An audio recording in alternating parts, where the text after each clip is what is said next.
2025-26 অর্থবছরের বাজেট ঘোষণার ঠিক আগ মুহূর্তে দেশ টিভির আয়োজনে বাজেট ভাবনায় অংশগ্রহণ করেন অর্থনীতিবিদ, ব্যবসায়ী ও রাজনীতিবিদরা।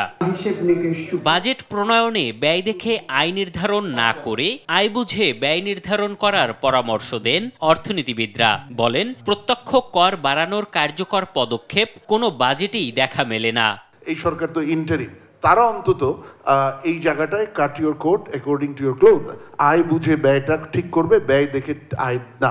যদিও দুই একটা জায়গায় এটা নিয়ে সন্দেহ হচ্ছে যে এইবারও কি সেটা হবে নাকি। দেখতে হবে আমাদের যে অপ্রত্যক্ষ করের জায়গায় প্রত্যক্ষ কর কিভাবে আমরা ভালোভাবে বাড়াতে পারি।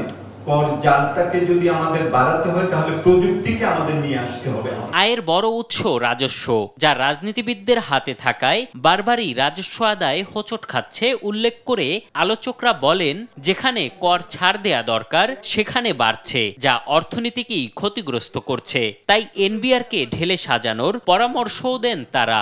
এনবিআর এর যে ঢেলে সাজানো এবং ফিল্ড লেভেলে মানে প্র্যাকটিস লেভেল থেকে ওই জায়গাগুলিকে আরও নানাভাবে ঢেলে সাজানোটা খুব প্রয়োজন, যেটা আমরা ফেস করি নানাভাবেই আমরা ক্ষতিগ্রস্ত হই। যেসব প্রতিষ্ঠান ছোট ছোট প্রতিষ্ঠান সরাসরি পাবলিক জনগণের সাথে কাজের সাথে জড়িত, তার বেলায় আপনি আর কর ছাড়ের কথা ভাবছেন না।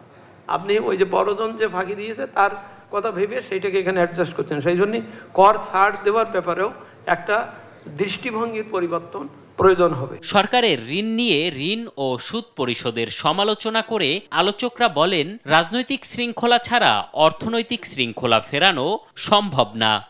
ঋণ দিয়ে ঋণ শোধ করা হয়, এই প্রশ্নগুলো একান্তই রাজনৈতিক।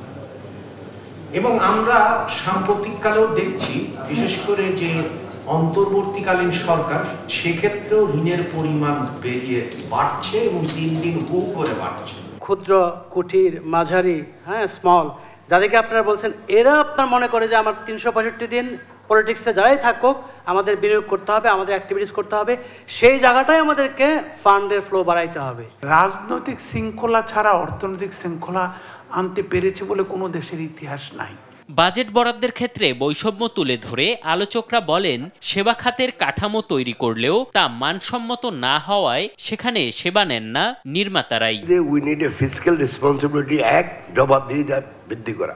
আমরা কোনো সংস্কারের নামে নির্বাচিত প্রতিনিধি ছাড়া দেশ চালাইতে আমরা চাই না এই মুহূর্তে।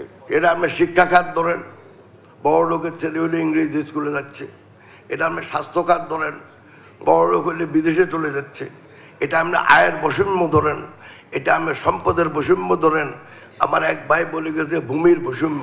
তাদের সেবা দেওয়ার কথা তারা তৈরি করেন মানুষের জন্য, কিন্তু সেই সেবাটা কিন্তু সেই সেবার উপর তাদেরই আস্থা নাই। তাদেরকে একটা নিয়ম করতে হবে যে তাদের পরিবার পরিজন দেশের বাইরে শিক্ষা এবং স্বাস্থ্যের জন্য যেতে পারবে না। আগামী অর্থ বছরের জন্য 7,90,000 কোটি টাকার বাজেট ঘোষণা করতে যাচ্ছে অন্তর্বর্তী সরকার। এম এ আজিম, দেশ টিভি, ঢাকা।